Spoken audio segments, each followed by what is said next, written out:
2025లో పాకిస్తాన్లో జరగనున్న champions trophy సిరీస్లో భద్రతా కారణాల దృష్ట్యా తాము పాల్గొనలేమని భారత క్రికెట్ జట్టు ప్రకటించింది. కొన్నేళ్లుగా భారత్ పాకిస్తాన్ మధ్య నెలకొన్న రాజకీయ సమస్యల నేపథ్యంలో ఇరు దేశాలు ద్వైపాక్షిక క్రికెట్ మ్యాచ్లలో పాల్గొనడం మానుకున్నాయి. కేవలం ఐసీసీ ఏషియా కప్ వంటి సిరీస్లో రెండు జట్లు ఆడుతున్నాయి. ఈ స్థితిలో 2023లో పాకిస్తాన్లో జరిగిన ఆసియా కప్కు భారత్ జట్టు పాల్గొనకూడదని భావించింది. కానీ ఐసీసీ భారత్తో జరిగే మ్యాచ్లు హైబ్రిడ్ పద్ధతిలో నిర్వహించింది.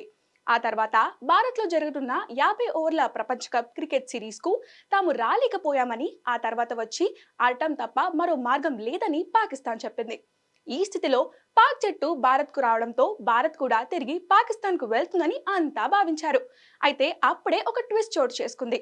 ఛాంపియన్స్ ట్రోఫీ సిరీస్ కు రాలేమని చెప్పిన బీసీసీఐ హైబ్రిడ్ విధానంలో దుబాయ్ లేదా శ్రీలంకలో మ్యాచ్లు నిర్వహిస్తే వచ్చి ఆడతామని చెప్పడం పాక్ క్రికెట్ బోర్డుకే కాదు, ఐసీసీకి కూడా పెద్ద షాక్ ఇచ్చింది.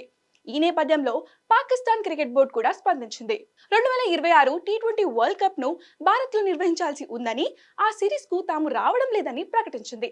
ఛాంపియన్స్ ట్రోఫీ సిరీస్ కు భారత్ రాకపోతే తాము భారత్ వెళ్లబోమని ఆ దేశ క్రికెట్ బోర్డు ప్రకటించింది. క్రికెట్ ప్రపంచంలో అతిపెద్ద అభిమానులతో కూడిన రెండు దేశాలు ఇలా ప్రకటించడంతో ఐసీసీఐకు పెద్ద తలనొప్పిగా మారింది.